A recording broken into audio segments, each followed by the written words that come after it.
नया चैप्टर है locomotion and movement. ठीक है, देखिए अगर किसी बॉडी के पार्ट में पोजीशन चेंज हो जाए,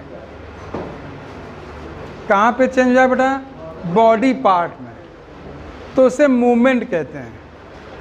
और इस मूवमेंट के कारण जगह चेंज हो जाए तो उसे लोकोमोशन कहते हैं। समझे बच्चों? चाहे जो लोग नोट करें तो नोट करें, change body part position, change body part position is known as movement,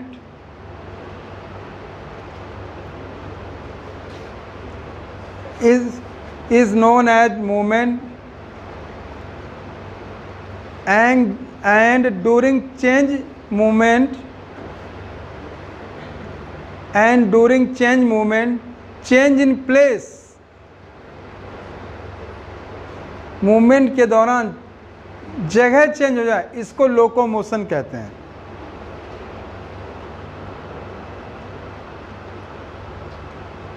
समझे बच्चों? ये भी नोट कर लें, it is cellular level,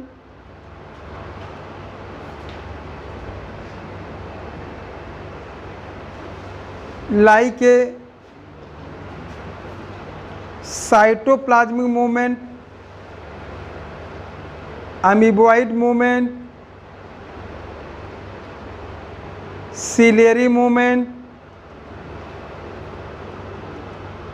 flagellar movement, ये सेलुलर लेवल पे होते हैं। जैसे सीलिया का मूवमेंट हो गया, फ्लैजुला का मूवमेंट हो गया, प्रोटोप्लाज्म का मूवमेंट हो गया, ये सब किसके बेस पे हो गए? सेलुलर। ठीक, दूसरा होता था ऑर्गन लेवल पे,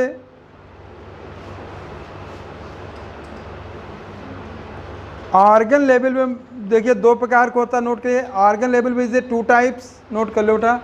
ऑर्गन लेवल पे इज ए 2 टाइप्स। नंबर 1 बोलिए movement of a body part,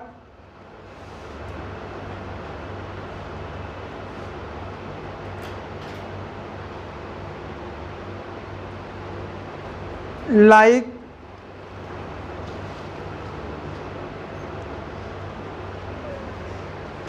jaw movement, limbs movement, tongue movement,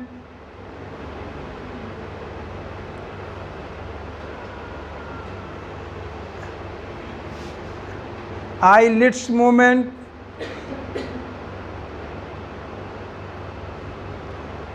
दूसरा आता है whole body movement like locomotion, whole body movement like a locomotion.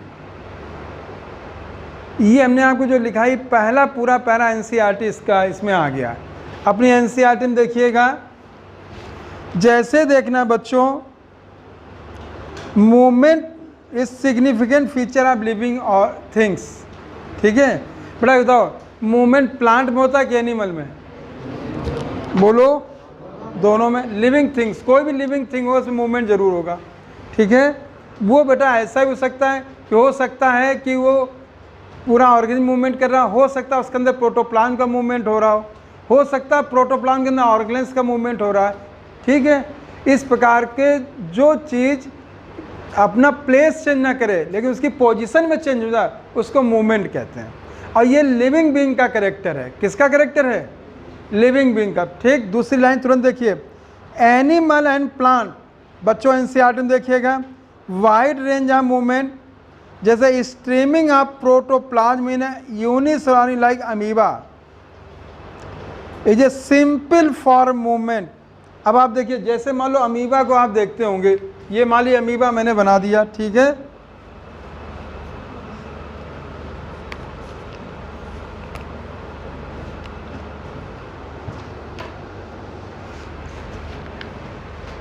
ये अमीबा बनाया मैंने। ठीक है बेटा, ये न्यूक्लियस हो गया। अब देखिएगा, ये मान लीजिए इसकी कॉन्ट्रैक्टाइल वैक्यूल मैंने दिखा दी, तो इनमें जो मूवमेंट हो रहा है ये इसे हम कहेंगे साइटोप्लाज्मिक या प्रोटोप्लाज्मिक मूवमेंट। समझे बच्चों? ठीक है, साइटोप्लाज्मिक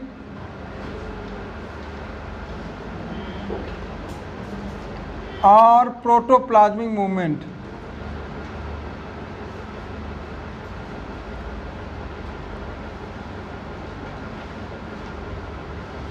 ये पॉइंट याद रखिएगा, साइटोप्लाज्मिक या प्रोटोप्लाज्मिक मूवमेंट।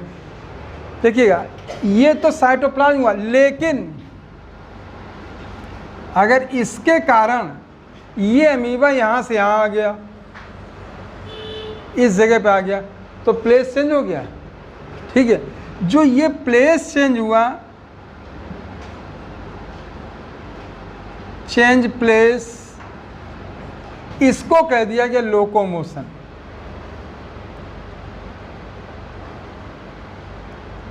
और जो ये प्लेस चेंज हो रहा, ये एक विशेष प्रकार के स्ट्रक्चर के कारण हो रहा है, इसको कहते हैं pseudopodia.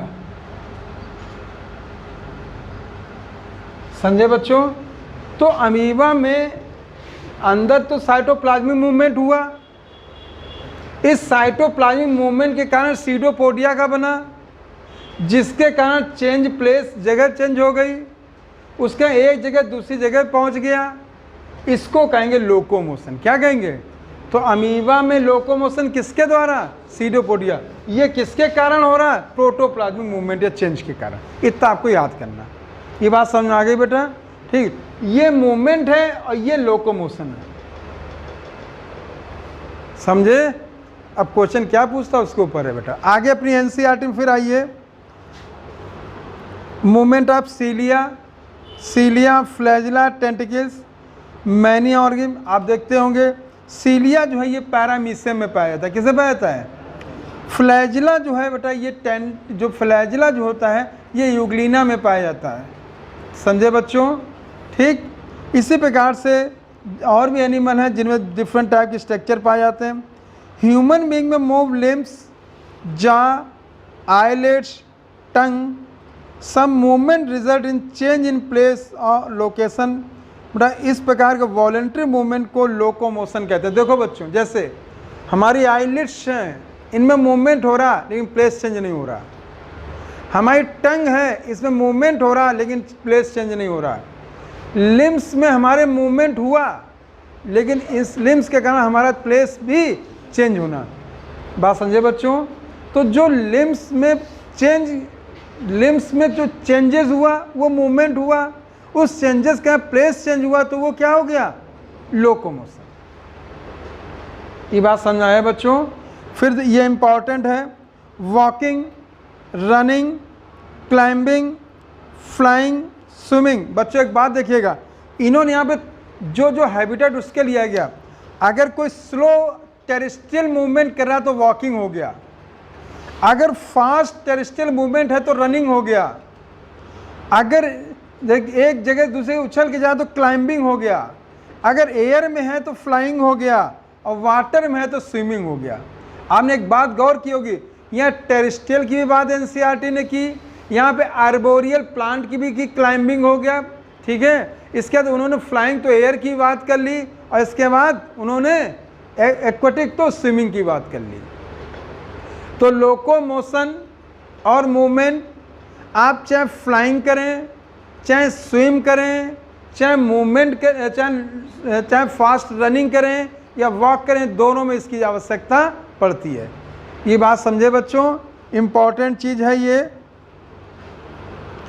Locomotive structure different living beings में अलग अलग होते हैं। जैसे पैरामीशियम में सीलिया, इम्पॉर्टेंट चीज़ है paracilia, movement food through the cytopharynx and locomotion as well. ये पॉइंट देखेंगे।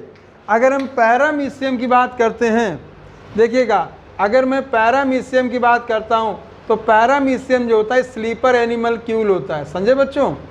ठीक, देखिएगा ये जो सीलिया हैं ये इसके लोकोमोशन में करते हैं। ठीक है, मतलब सीलिया में मूवमेंट होगा, ऑर्गेनिज्म में लोकोमोशन होगा। सीलिया में क्या हुआ?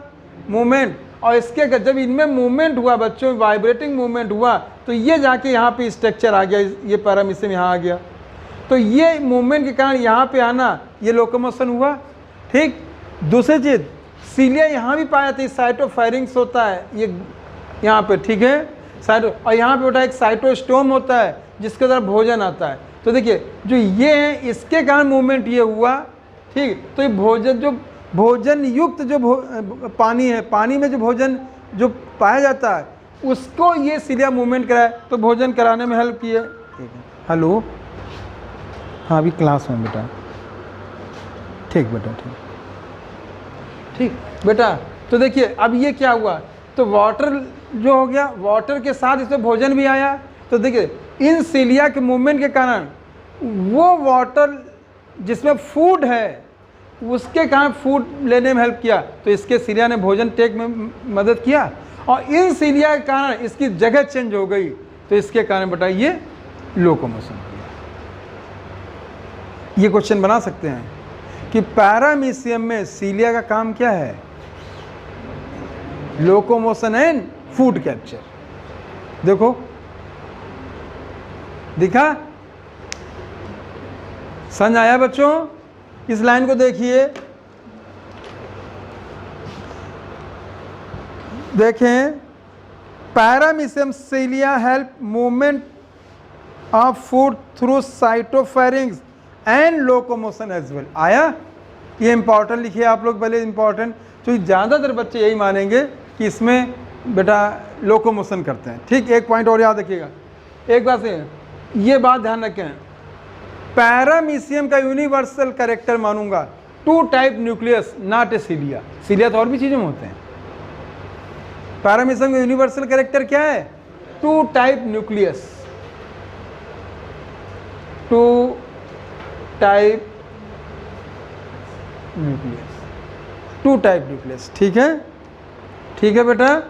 ये करेंगे, आगे देखिएगा, अगला लिया हाइड्रा। हाइड्रा में टेंटिकल्स हैं, tentacles capture the prey, box में करिए, एंड लोकोमोशन। देखिए दो चीज़ें बड़ी अच्छी आपके यहाँ मिल गई। हाइड्रा, एक तो पैरामीशियम के बाद इन्होंने ले लिया, पैरामीशियम में सीलिया का काम लोकोमोशन एंड फूड कैप्चर हो गया। उसी प्रकार से किसमें बेटा, हाइड्रा, हाइड्रा, ठीक है। अगर मैं हाइड्रा बनाने की कोशिश करता हूँ बेटा तो इस तरह से होता है, ये हाइपोस्टोम हो गया और ये टेंटिकल्स हो गए, ये टेंटिकल्स हो गए, ये टेंटिकल्स हो गए। टेंटिकल्स की संख्या 6 to 10 होती है। कितनी होती है? 6 to 10 होती है। अब देखिए इन टेंटिकल्स के द्वारा ये फूड कैप्चर भी करता है और लोकोमोशन। तो एक बात आप गौर करिए, पैरामीशियम के भी locomotive structure help in food capture, और बेटा हाइड्रा के भी लोकोमोटिव स्ट्रक्चर करते के अलावा किस में हेल्प करते हैं, फूड कैप्चर। तो टेंटिकल्स का काम क्या होगा, लोकोमोशन एंड फूड कैप्चर। सीलिया का काम क्या होगा, locomotion and food capture. Example तैयार कर लो बेटा, इसे कर लें आप लोग। नेक्स्ट बेटा, limbs change in body posture and locomotion as well. कितनी बढ़िया चीज दे दी बेटा, देखिए limbs for change in body posture and locomotion. ये 3 क्वेश्चन बड़े अच्छे बन सकते हैं, ठीक है। देखिए सीलिया का काम, टेंटिकल्स का काम फूड कैप्चर, और हम लोग में लिम्स का काम पोस्चर एंड लोकोमोशन। किस तरह से खड़े हैं, कभी हम ऐसे खड़े हो जाते हैं, कभी हम ऐसे खड़े हो जाते हैं, तो पूरे लिम्स में मूवमेंट पे तो चेंज होता है, ठीक है, और लोकोमोशन तो करते ही हैं। तो हमारा बॉडी जो लिम्स हैं ये क्या कंट्रोल करते हैं, body posture and locomotion. Important लिखिए इसको, दोनों बहुत इंपॉर्टेंट चीजें हैं। ये बहुत ही अच्छी चीज है। All locomotion are movement but all movement are not locomotion. Clear? ये लाइन समझ गए? ठीक है, देखिएगा अगर मैं यहाँ से यहाँ जा रहा हूँ, देखो बेटा, तो देखिए all locomotion are movement but all movement are not. अब आंखें जो हैं ये मूवमेंट करें लेकिन लोकोमोशन नहीं हो रहा है। इंपॉर्टेंट चीज़ समझ में आ गई। तो आप यहाँ पे 5 पॉइंट मैंने आपसे चर्चा किया है, दोबारा देख लीजिएगा। जब इन्होंने यूनिसेलुलर अमीबा की बात की है तो उसमें आप देखते हैं सीडोपोडिया जो है प्रोटोप्लाज्मिक चेंजेस के कारण है। और ये भी याद रखिए सीडोपोडिया भी लोकोमोशन फूड कैप्चर में सहायता करता है, याद रखेंगे। सीडोपोडिया भी लोकोमोशन एंड फूड कैप्चर। इसके बाद पैरामीशियम में सीलिया भी है जो locomotion and food capture. Hydra में जो फ्लैजिला है जो 6 to 10 होते हैं, लोकोमोशन एंड फूड कैप्चर। ठीक, और हम लोगों में बेटा देखिए ह्यूमन की बात करें, लिम्स जो हैं ये कंट्रोल किसको करते हैं? Locomotion and body posture. मैं उम्मीद कर रहा हूँ ये बात समझ में आ गई पूरी तरीके से, समझे बेटा? ठीक, एनफ है, ज़्यादा ना पढ़ने की कोशिश करिएगा, ठीक है? हमने आप खुद ही देख रहे हो कोई एक्स्ट्रा चीज़ चर्चा ही नहीं कर रहे हैं, आपको तैयार भी करा देंगे, ख़त्म भी हो जाएगा और पेपर भी मिल जाएगा। ठीक है, अब आगे आ जाओ बच्चों, आगे बढ़िए। ये लाइन मार्क कर ली होगी, all locomotion are movement but all movements are not a locomotion. समझ में आ गया बच्चों? ठीक, तुरंत बेटा जो ये जो मेथड ऑफ लोकोमोशन होते हैं ये हैबिटेट और डिमांड ऑफ सिचुएशन पे करते हैं। इंपॉर्टेंट चीज़ें हैं, लोकोमोशन डिपेंड कैसे? Habitat and demand of situation कैसे? अगर बेटा बता दें आप एक्वाटिक में जाओ तो आप वहाँ वॉक करोगे कि स्विम करोगे? अगर मैं आपको हवा में छोड़ दूँ तो वहाँ वॉक करोगे कि वहाँ पे फ्लाइंग करोगे? अगर आप ज़मीन पे जाओ तो वहाँ पे आप स्विम करोगे कि वॉक करोगे? तो हैबिटेट हो गया। ठीक, और सिचुएशन पे डिपेंड करता है। अब सुनिए, देखिएगा, अगर मान लीजिए कभी कभी ऐसा होता है कि आप कहीं जा रहे हो और किसी डॉगी ने पीछे पे दौड़ लिए, तो आपकी सिचुएशन बदल गई। आप चलते धीमे नॉर्मल तरीके से जा रहे हैं और वहाँ से देखा पीछे डॉगी आ रहा या कोई और मान लो टाइगर आ रहा है, तो आपकी सिचुएशन बदल गई। क्यों बेटा? तो आप ये किस पर डिपेंड करता है? हैबिटेट और सिचुएशन। ठीक, लेकिन वो तो मेरी मजाक की बात थी, लेकिन यहाँ की जो सिचुएशंस हैं तो वह तो मेनली जो एनिमल मूवमेंट और लोगों किस लिए करता है? शेल्टर के लिए। हम यहाँ पे कहेंगे उसी प्रकार कहीं अपनी जगह के लिए, मैटिंग के लिए, ठीक है, या फूड के लिए, या किसी एनिमीज़ को या किसी प्रीडेटर को मारने के लिए। समझे बच्चों? यहाँ पे देख सकते हैं, food, shelter, mate, suitable breeding ground, favourable climate condition और escape from enemies and predators. हमने आपसे चर्चा की है शेर चीते दौड़ पड़े तो क्या होगा। टाइप्स ऑफ मूवमेंट, इंपॉर्टेंट चीज़ है। ह्यूमन की बॉडी में 3 प्रकार का मूवमेंट होता है। कितने प्रकार का मूवमेंट होता है? 3 प्रकार का। Amoeboid, ciliary, muscular.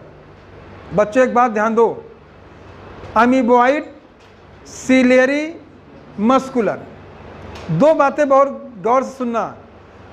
अमीबा के लिए amoeboid movement locomotion and food capture है। गौर से सुनेंगे, अमीबा के लिए amoeboid movement locomotion and food capture है। ह्यूमन की बॉडी सेल में अमीबॉइड मूवमेंट डिफेंस है। समझे बच्चों? सुना? जैसे WBC जो हम लोग होती है वो कौन सा मूवमेंट करती है? अमीबॉइड। अमीबॉइड मूवमेंट किया। इसी प्रकार से बच्चों पैरामीशियम में ciliary movement locomotion food capture है, लेकिन हमारी बॉडी में सीलियरी मूवमेंट फ्लूइड कंडक्शन है, फ्लूइड को कंडक्ट करता है, जैसे फैलोपियन ट्यूब। ठीक, क्लियर है?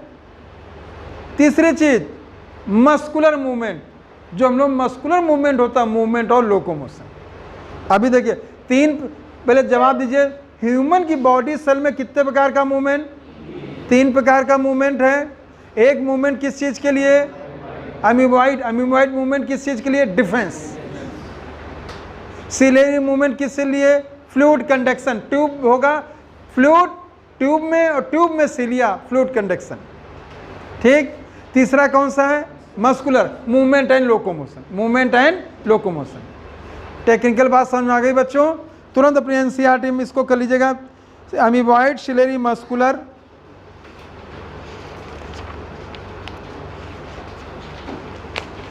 जैसे आएंगे some specialize cell in our body, macrophage और ल्यूकोसाइट को बॉक्स में करिए। Macrophage and leucocyte in blood, amoeboid movement, pseudopodia form, streaming of protoplasm. इसको मार्क कर लीजिए, ये स्ट्रीमिंग ऑफ प्रोटोप्लाज्म के चेंजेस के कारण होता है और इसमें बेटा हेल्प करते हैं साइटोस्केलेटल फिलामेंट, जिनको माइक्रोफिलामेंट्स कहते हैं। क्या कहते हैं?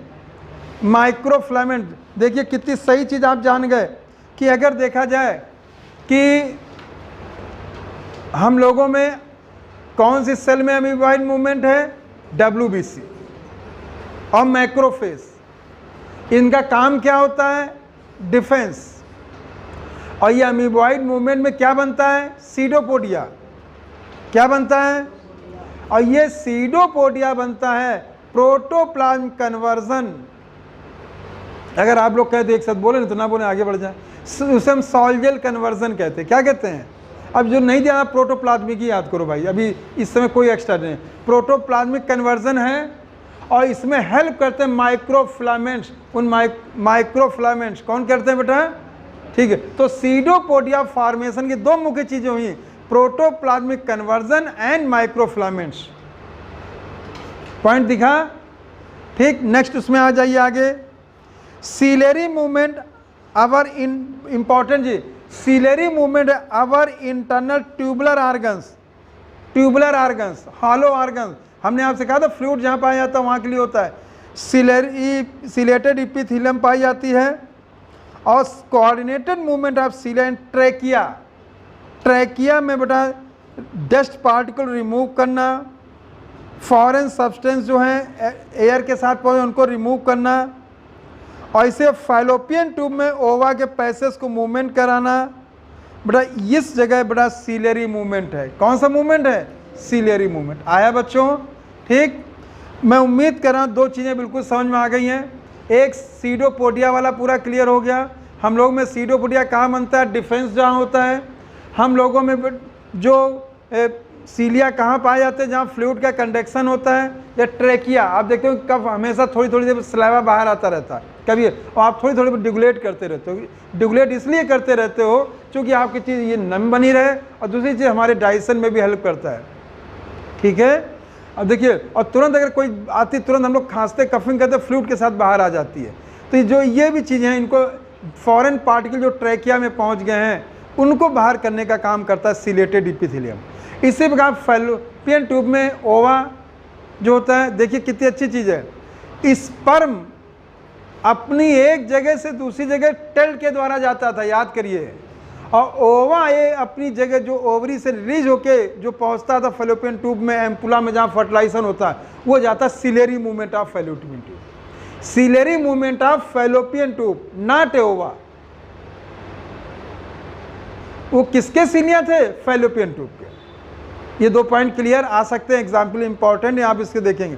तीसरा बहुत इंपॉर्टेंट चीज़ आ रहा है, मूवमेंट ऑफ लिम्स, जॉ, टंग, जो मस्कुलर मूवमेंट हैं, इनमें एक विशेष प्रकार की स्ट्रक्चर पाई जाती है हम लोगों की मसल्स में, जिसे हम कहते हैं बेटा कॉन्ट्रैक्टाइल एंड रिलैक्सेशन प्रॉपर्टी। इसको बॉक्स में करिए, कॉन्ट्रैक्टाइल एंड रिलैक्सेशन प्रॉपर्टी। ये हेल्प करता है लोकोमोशन एंड मूवमेंट, और ये ज़्यादातर मल्टीसेलुलर ऑर्गेनिज्म में पाए जाते हैं। लोकोमोशन ये इंपॉर्टेंट चीज़ है, सारे बच्चे इसको जरूर करिए। परफेक्ट कोऑर्डिनेशन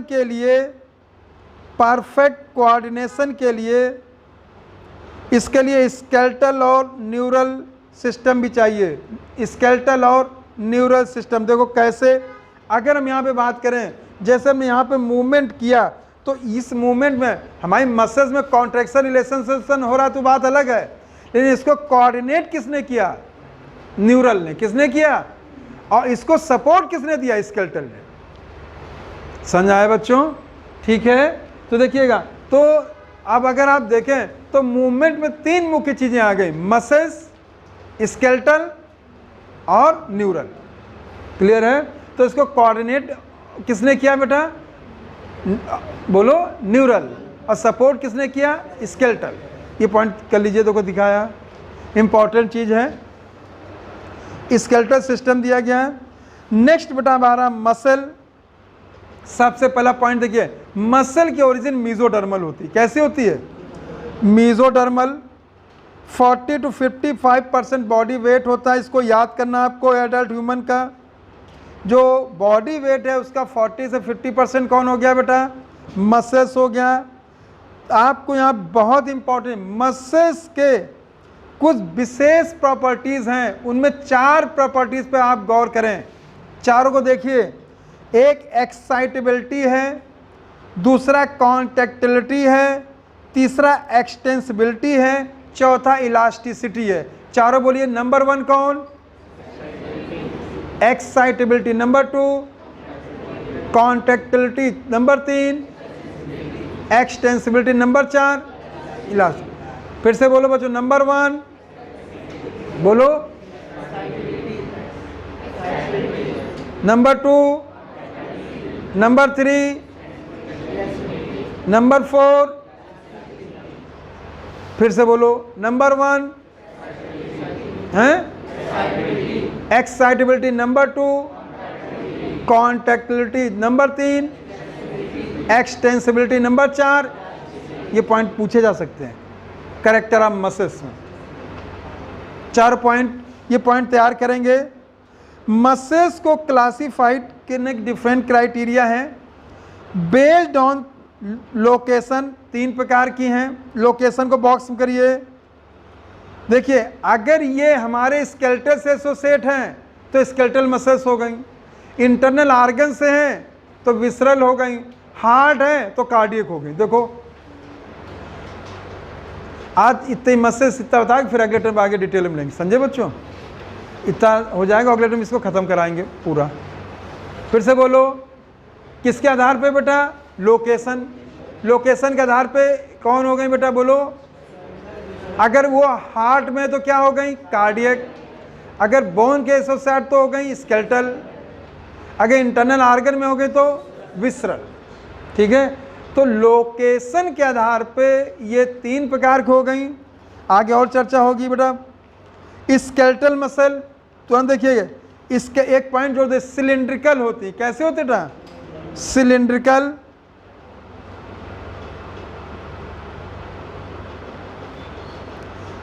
स्ट्राइप्ड होती हैं। माइक्रोस्कोप के अंतर्गत देखा जाए इसलिए इनको स्ट्रेटेड मसल कहते हैं।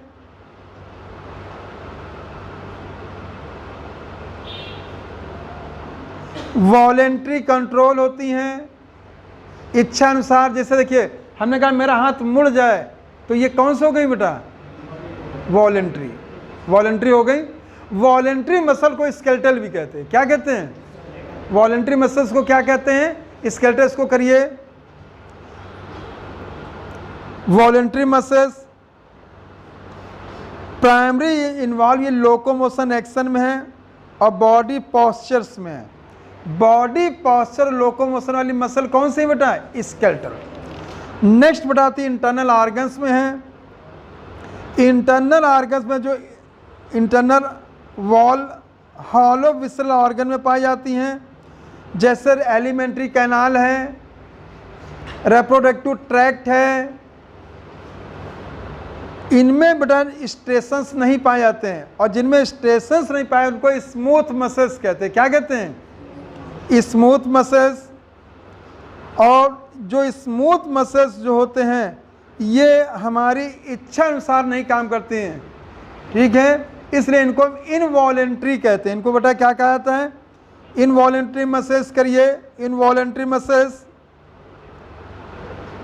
और ये mainly digestive tract, gamete through the genital tract में पाई जाती हैं। नेक्स्ट बेटा अगला आता है कार्डियक मसल्स।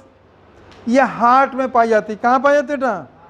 ठीक, ब्रांचिंग पैटर्न। कैसा होता है बेटा? Branching pattern. ब्रांचिंग पैटर्न होता है। और मैं ये कहना चाहता हूँ जो कार्डियक मसल्स होती हैं इनमें दोनों के कैरेक्टर पाए जाते हैं। ठीक है, कार्डियक मसल में किसके कैरेक्टर पाए जाते हैं? दोनों के पाए जाते हैं। जैसे कैसे? इसमें स्ट्रेशंस हो गए, पट्टियाँ पाई गई, डार्क लाइट बैंड पाई गई, इसलिए इसको स्ट्रेटेड कहते हैं। ठीक, लेकिन इनका फंक्शनल कैसा होता है? इनवॉलेंट्री हो गया। कैसा हो गया? क्लियर हो गया बच्चों? तो स्ट्रक्चरली ये कैसी होती है? स्ट्रेटेड। और फंक्शनली कैसी होती है? बोलो, नॉन स्ट्रेटेड या स्मूथ। समझे? इसे करिए, एक भी लाइन बाहर नहीं, बस इसी को करते जाइए। क्लियर हुआ बेटा? ठीक है। तुरंत cardiac muscle, heart, branching pattern को बॉक्स में करिए। Branching pattern, cardiac muscle based on appearance, cardiac muscle are striated, involuntary nature, nervous system does not control their activity directly. ठीक है। अब अगर आप देखें, यहाँ पे फिगर इसका नहीं दिया गया, टिश्यू में दिया गया है, लेकिन अगर आप देखिएगा तो इसको आप आगे हम बताएंगे, लेकिन फिगर थोड़ा सा आइडिया दे देते हैं। देखिएगा, अगर मैं इस तरह से दिखा रहा हूँ, देखिए ये देखिए, तीनों का चाहे तो चित्र बना सकते, थोड़ा सा एक आइडिया लेने के लिए। आपके उसे टिश्यू में दिया गया है। देखो बेटा, ये इस तरह से मैंने कई न्यूक्लियस दिखा दिए। ये डार्क बैंड हो गई, डार्क बैंड हो गई बेटा। ये लाइट बैंड हो गई। स्ट्रेटेड, ठीक, ये स्ट्रेटेड मसल्स है। मल्टी न्यूक्लिएट होती है, सिलिंड्रिकल होती है, अनब्रांच्ड होती है। ये बात समझे बच्चों? ठीक, बस इतना ही बना, ज़्यादा नहीं। आगे देखेंगे, दूसरा स्मूथ मसल्स है। अगर स्मूथ मसल्स को दिखाएं तो ये स्पिंडल शेप्ड होती है, यूनि न्यूक्लिएट होती है, डार्क लाइट बैंड एब्सेंट होती हैं।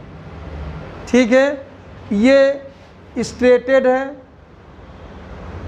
Striated muscle. ठीक, क्योंकि इसमें स्ट्रेशंस पाए जा रहे हैं। अगर आप देखें, इस मसल को हम तीन कैटेगरी के आधार पर कह सकते हैं: पोजीशन, अपीयरेंस, फंक्शन। पोजीशन के आधार पर स्केलेटल मसल है, अपीयरेंस के आधार पर स्ट्रेटेड है, फंक्शन के आधार पर वॉलंटरी है। समझ आ गया बच्चों? ठीक, तीन प्रकार से मसल का किया गया क्लासिफिकेशन: पोजीशन के आधार पे, अपीयरेंस के आधार पे, और बोलो फंक्शन के आधार पे। देखिए, पोजीशन के आधार पे क्या हुई? स्ट्रेटेड। बोलो, ए स्केलेटल। पोजीशन के आधार पे क्या हुई? स्केलेटल। अपीयरेंस के आधार पे क्या हुई? स्ट्रेटेड। फंक्शन के आधार पे वॉलंटरी। अब इसमें आइए, पोजीशन के आधार पे विसरल है, इंटरनल ऑर्गन में पाई गई। अपीयरेंस के आधार पे नॉन स्ट्रेटेड है, फंक्शन के आधार पे इनवॉलंटरी है। बोलो, इसे बेटा स्मूथ मसल्स भी कहेंगे।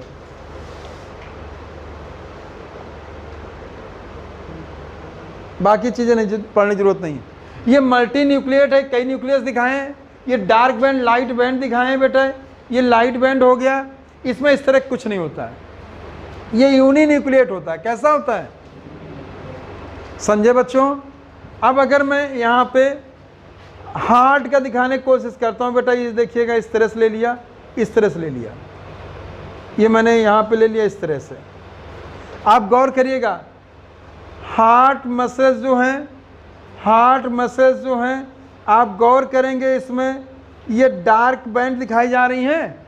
तो ये डार्क बैंड हो गई, ये लाइट बैंड हो गई, लाइट बैंड हो गई। ये कौन सी बैंड हो गई? डार्क। ये कौन हो गई? लाइट। ये क्या हो गई? ब्रांचिंग। ये क्या हो गई बेटा? आप देखिए, ब्रांचिंग पैटर्न दिखाया गया है। ये ब्रांच हो गई, और ये न्यूक्लियस हो गए। ठीक, और इसमें विशेष प्रकार का स्ट्रक्चर होता, उसे इंटरकैलेटेड डिस्क कहते हैं। क्या कहते हैं? ये आगे चर्चा करें। ये पॉइंट जरूर याद रखना। ये पोजीशन के अनुसार ये हार्ट पे हैं, लोकेशन के साथ ये हार्ट पे, तो कार्डियक मसल्स हो गई। ठीक, अपीयरेंस में स्ट्रेटेड हो गई, फंक्शन में इनवॉलंटरी हो गई। समझ पाए बच्चों? बोलो, ठीक है। देखिएगा, तो ये आपको तीनों मसल्स के चित्र समझ लीजिएगा, क्लियर है? तो ब्रांच कौन हो गया? कार्डियक। स्पिंडल कौन हो गया? स्मूथ। सिलिंड्रिकल कौन हो गया? बोलो, स्केलेटल स्टेटेड। स्केलेटल। मैं उम्मीद कर रहा हूँ समझ में आ गया। थक गए बच्चे हमारे हैं? कब से सुबह से पढ़ रहे हैं बेटा आप लोग? 8 बजे से। थोड़ा हम लेट हो गया, थोड़ा क्या करें। तो उम्मीद कर रहा हूँ इतना समझ में आ गया। तो तीनों मसले समझ में आ गए बच्चों? ठीक है, आगे आइए। बस इतना देख लो, फिर क्या रोक रहा हूँ, यहीं से आगे काम शुरू करेंगे। आगे स्केलेटल मसल को डिटेल में स्ट्रक्चर को मैकेनिज्म समझाने के लिए बेटा ये देखिएगा, skeletal our body made up of muscle bundle. Muscle bundle को फैसिकल्स कहते हैं। क्या कहते हैं? फैसिकल्स। मसल बंडल को फैसिकल्स कहते हैं, और इनको जोड़ने वाले कोलेजनस टिश्यू को फैसिया कहते हैं। पॉइंट बहुत इंपॉर्टेंट है। देखिए, मसल बंडल इज फैसिकल, और इनको जोड़ने वाले को हम फैसिया कहते हैं। और फैसिया जो होता है कोलेजनस कनेक्टिव टिश्यू है। कैसा टिश्यू है? Collagenous connective tissue. Collagenous connective tissue. मैं उम्मीद कर रही बात, इस फिगर को बच्चों समझ लो बेटा। फैसिकल्स मसल बंडल दिखाया गया है, उनके अंदर मसल फाइबर दिखाया गया है। मसल फाइबर को देखिए मसल सेल भी कहते हैं, और इनके चारों तरफ सार्कोलेमा होती है, और सप्लाई करने वाली ब्लड कैपिलरीज होती है। एक लाइन नोट करो बच्चों, इसको नोट करेगा, मसल, ठीक है, मसल नोट करिए, मसल, एरो बनाइए। मसल बना होता मसल बंडल से,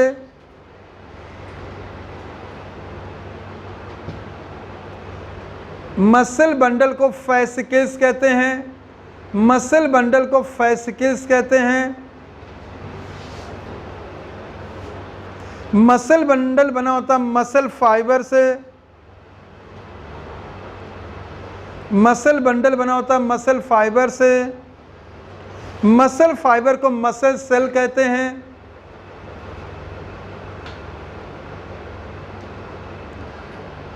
मसल सेल में मायोफाइब्रिल पाई जाती हैं। मसल फाइबर में मायोफाइब्रिल पाई जाती हैं। मायोफाइब्रिल एक्टिन और मायोसिन की बनी होती हैं। मायोफाइब्रिल एक्टिन और मायोसिन की बनी होती हैं। किसकी बनी होती हैं? एक्टिन और मायोसिन। एक्टिन और मायोसिन। बड़ा समझ आया बच्चों? क्लियर हुआ? ठीक है, फिर से सुनिए, ये पॉइंट जरूर याद रखिएगा। सबसे पहले मैंने लिखाया होगा मसल, ठीक,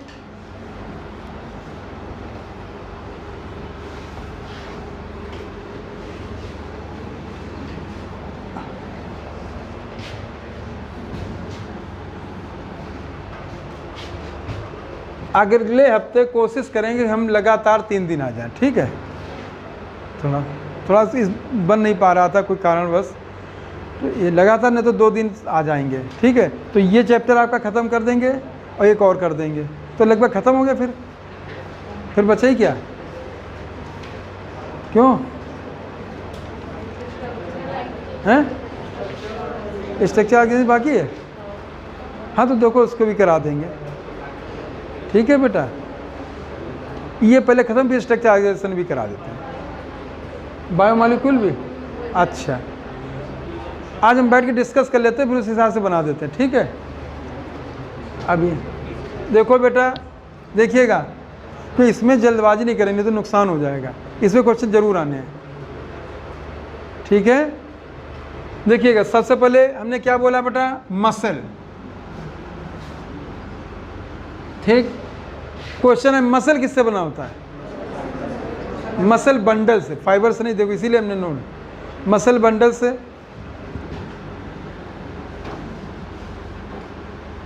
क्या करें बेटा, कोरोना ने बहुत डिस्टर्ब कर दिया। ऐसे से ही पढ़ा, हम तो भी एक क्लास एकदम पढ़ाए दे रहे हैं, ठीक है, और कई चीज़ें नहीं कर रहे हैं, लेकिन अब चूँकि पेपर लग रहा है किसी से ना, तो इसी अपने चक्कर में क्यों नुकसान करें। तो थोड़ा आप लोग मेहनत करिएगा, कल हम पूरा देंगे, ठीक है बेटा। मसल है, मसल से क्या बना बेटा, मसल बंडल। मसल बंडल को क्या कहते हैं, फैस्किस। क्या कहते हैं, आपको फैस्किस और फैसिया में अंतर आना चाहिए। Fascia is a connective tissue, fascicle is a bundle. आए बच्चों, ठीक है।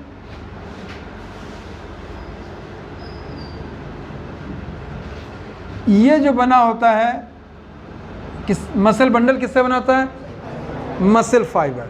मसल फाइबर को मसल सेल भी कहते हैं। मसल फाइबर को क्या कहते हैं, मसल सेल।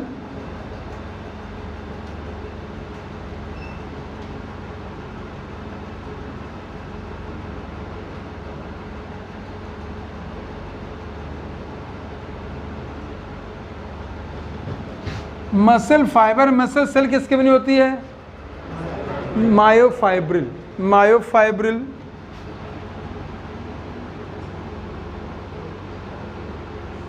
मायोफाइब्रिल किसकी बनी होती है, actinomyosin. Actinomyosin.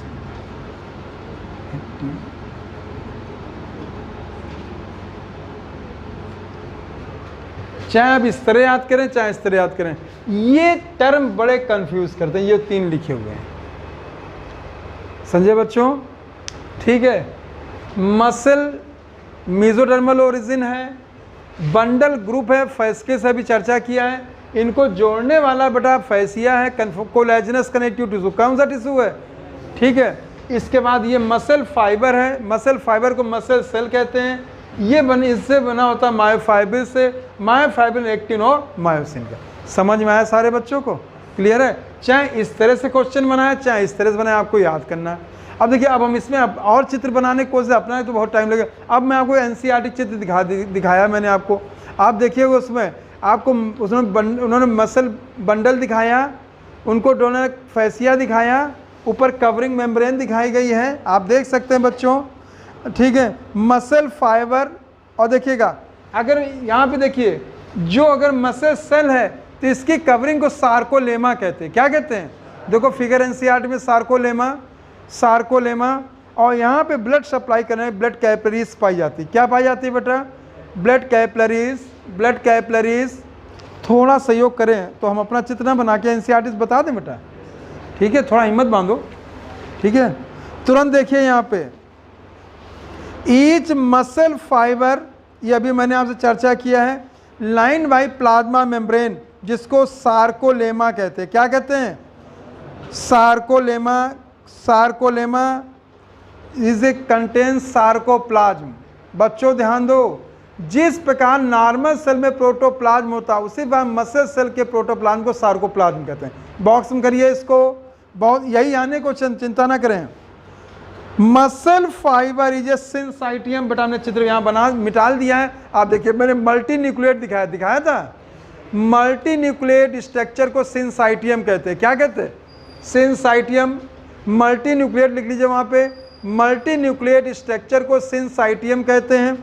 सिंसाइटियम sarcoplasm many nuclei, endoplasmic reticulum इसमें पाया जाता है।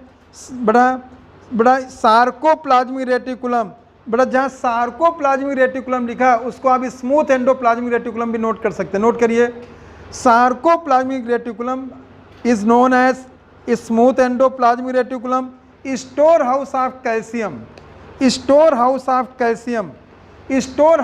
कैल्शियम।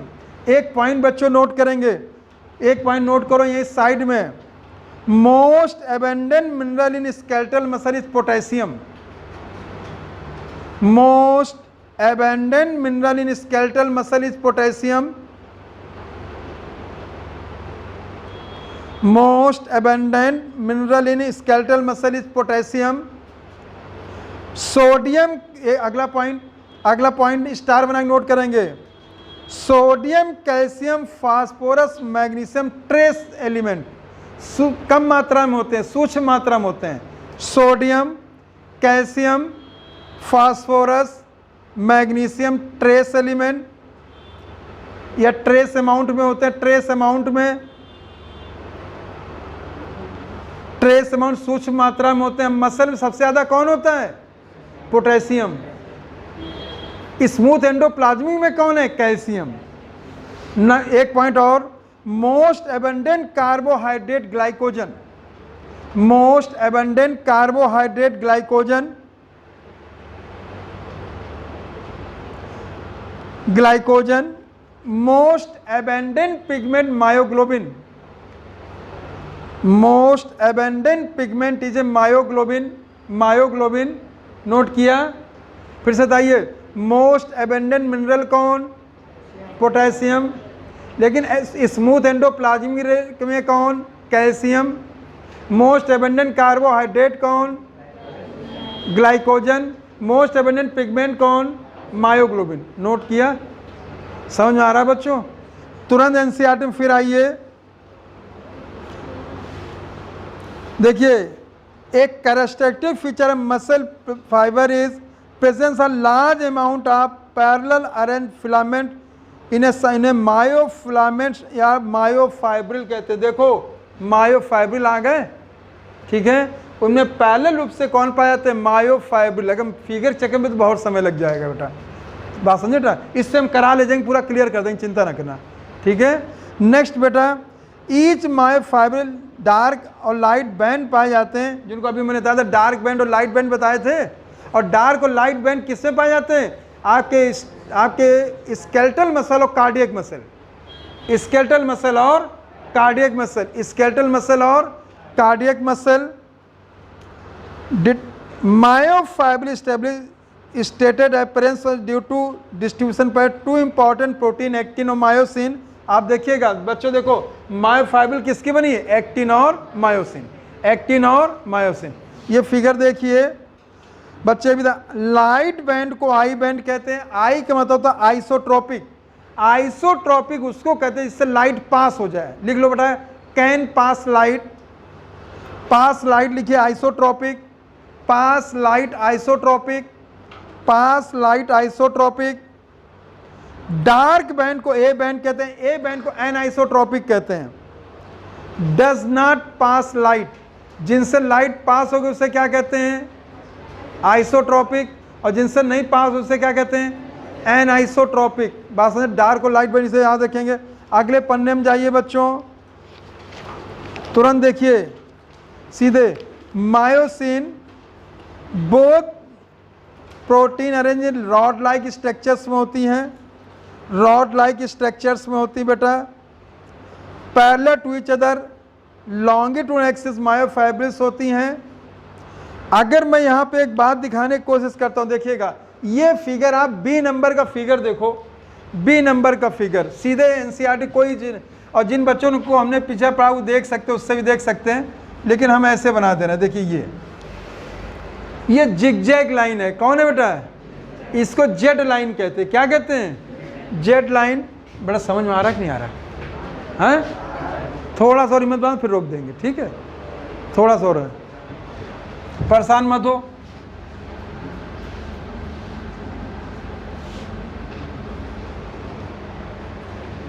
एक्चुअली वहाँ भी 3 दिन क्लास लेनी पड़ रही है, तो हम अगले हफ्ते लगातार 3 दिन आ जाएंगे, या कम से कम 2 दिन तो आएंगे, ठीक है? तो उसमें हम लगभग आपका खींच लेंगे, कोर्स को कवर करा लेंगे।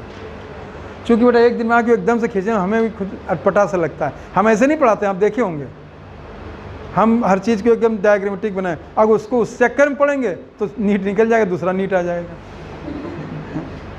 तो इसलिए हम नहीं कर पा रहे हैं। बने होंगे चित्र बच्चों के पास, हम सब रोका है, सिर्फ केवल एनसीईआरटी दिखा रहे हैं, कॉन्सेप्ट क्लियर कर दे रहे हैं, ठीक है? देखिएगा ये जिगजैग लाइन हो गई, इसे जेड लाइन कहते हैं। क्या कहते हैं? जेड लाइन कहते हैं,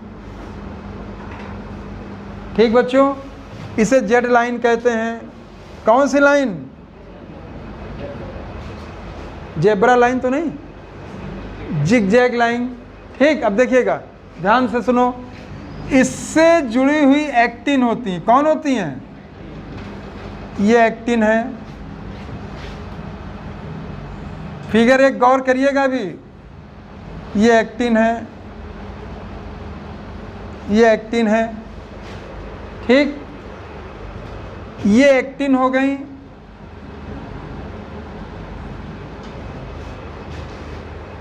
समझे बच्चों? इधर भी एक्टिन है, गौर करो फिगर में, इस जेड के आमने सामने में तो सेम लेवल पे हैं, उसके अपोजिट पे अगर देखो तो डिफरेंट लेवल पे। देखो समझ में आया? फिर से देखिए, ये भी एक्टिन है, ए भी एक्टिन है, ए भी एक्टिन है, ए भी एक्टिन है, ए भी एक्टिन है, ए भी एक्टिन है। अब तो याद हो गया एक्टिन, क्यों बेटा? एक्टिन है। तो एक बात और सुनिए, एक्टिन फिलामेंट जेड लाइन के टू एंड फ्रो होती है, to and fro actin, same level कि डिफरेंट लेवल? डिफरेंट। इस चित्र से ही आगे कहानी में समझा दूंगा, समझे बच्चों? फिर देखना बच्चों, देखिएगा, ये एक्टिन थिन है, इसे थिन फिलामेंट भी कहते हैं, थिन फिलामेंट भी कहते हैं। इसके अल्टरनेट फॉर्म पे मायोसिन होती है, ये थिक है, ये क्या है बेटा? ठीक है, इसे मायोसिन कहते हैं, मायोसिन, थिक फिलामेंट।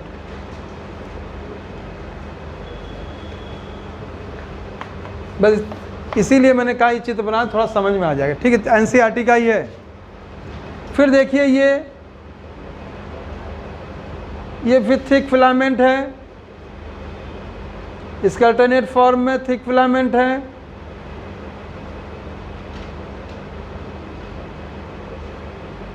ये थिक फिलामेंट है,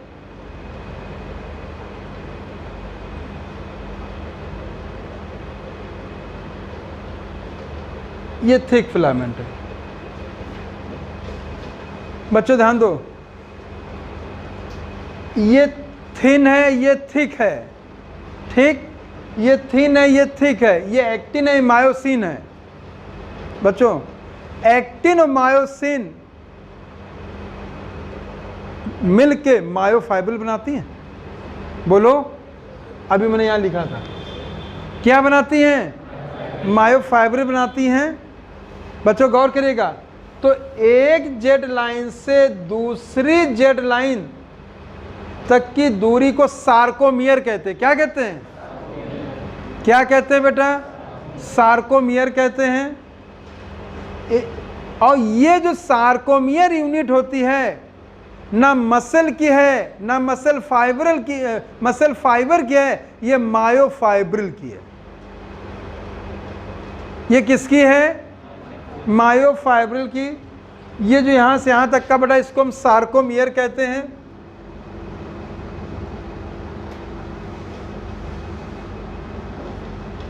सार्कोमियर कहते हैं बच्चों, ठीक। अब देखिएगा, इधर मैं अगर यहाँ पे ये दिखाना चाहूँ बच्चों, अपनी एनसीईआरटी में देख सकते हैं, फिगर बनाया गया है। ये रीजन को हम आई बैंड कहते हैं। क्या कहते हैं? I band. देखिए, आई बैंड कहा गया यहाँ से यहाँ तक के, ठीक। ये आई बैंड हो गया, आई बैंड हो गया। समझे बच्चों? देखिएगा, और चीज देखिए, इस एंड की एक्टिन, इस एंड के एक्टिन का वो पार्ट जो मायोसिन के साथ ओवरलैप करता है, उसको हम ए बैंड कहते हैं। क्या कहते हैं? समझे? देखिए, यहां तक मायोसिन है, मायोसिन के ऊपर यहाँ से एक्टिन वाला पोर्शन देखो ओवरलैप कर रहा है, इसको इधर इसको भी ओवरलैप कर रहा है, तो ये वाला पोर्शन हम कहते हैं ए बैंड। क्या कहलाता है? ठीक। और जो नॉन ओवरलैप वाला दो इसे कहते हैं आई बैंड। क्या कहते हैं? I band. ठीक। अब सुनना, ये कौन सा बैंड हुआ बच्चों? बोलो, ए बैंड।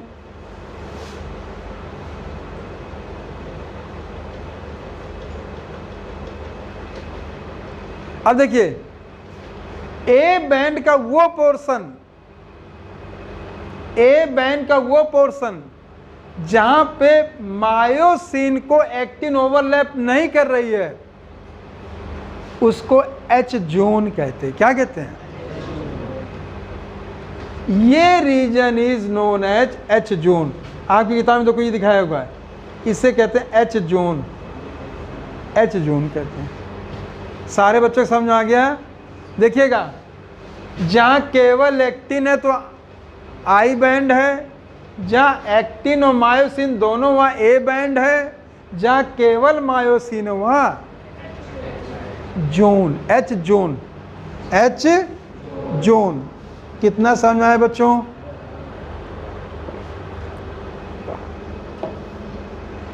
इतना ही आज बताएंगे। आइए बेटा बुक में आ जाओ, देखिएगा पेज नंबर 305। बोथ, सबसे ऊपर की लाइन देखिए, both protein arrange rod like structure parallel to each other. एक दूसरे के देखिए पैरेलल हैं बच्चों, देखिए पैरेलल हैं, पैरेलल हैं। लॉन्गिट्यूडनल एक्सिस ऑफ मायोफाइब्रिल्स, ये लॉन्गिट्यूडनल सेक्शन लिया गया है बच्चों। Actin filaments are thinner compare to myosin, जिससे आप समझ सकते हैं। Commonly called thin and thick filament. Actin is a thin, myosin is a thick. Actin is a thin, myosin is a thick filament. Centre of each I band is elastic fibre is called Z line. बच्चों देखो, I band के centre में ये Z line है, box में करिए। Z line को बेटा ये elastic fibre, zig zag like Z line, ये इंपॉर्टेंट है। इलास्टिक करिए, elastic fibre. The thin filament attach to Z line, thick filament A band also held together middle of band, thin fibrous cord M line. बच्चों यहाँ पे जो बीच में line आएगी, मैं ऐसे खींच रहा हूँ, यहाँ एम लाइन आएगी। कौन आएगी बेटा? M line. M line. Thick fibrous करिए, थिन फाइब्रस करिए, thin fibrous. A and I band are in alternate throughout the length of myofibrils. आप देख सकते हो, ये अगर ए है तो ये अगर देखिए ये आई है तो ये ए है, तो ये फिर आई है, फिर ए है, इस तरह आएंगे बेटा। देखिए ये आई हो गया, ये ए हो गया, फिर आई हो गया, फिर इसी प्रकार फिर ए हो गया। आया बच्चों? ठीक है। तो ये जो बैंड है किसके फॉर्म में? Alternate form. इसको इंपॉर्टेंट समझ गया बच्चों? तुरंत देखिएगा, the portion of myofibre between two successive Z line, very very important, is a functional unit of contraction is called sarcomere. क्या कहते हैं? सार्कोमियर। ये यहाँ इंपॉर्टेंट लिख दिया, resting stage, thin filaments of either side, thick filament partially overlap, free end of thick leaving the central part of thick filaments. Central part thick filament not overlap by thin is a H zone। देखो बच्चों, normally condition देखिएगा, ये thin filament overlap करें thick filaments को, इसके अलावा वो reason जहाँ पे ओवरलैप नहीं करे हैं उसको एच जोन कहते हैं। क्या कहते हैं? क्या कहते हैं बेटा? H zone. चित्र नीचे देख लो बच्चों, Z line, A band, I band, H zone, sarcomere. बेटा समझ में आ गया? आज इतने रखें, अब इनफ हो गया, समझाना पड़ेगा। कितना समझ में आया बेटा आज ये बताओ, बेटा बोलो आया समझ सबको हैं? इतना ही पढ़िएगा, जो एक्स्ट्रा है वो ना पढ़िएगा, इनफ है, क्योंकि हम नहीं चाहते हैं कि डाइवर्ट हो। बेटा अभी क्या क्या बाकी हम डिस्कस कर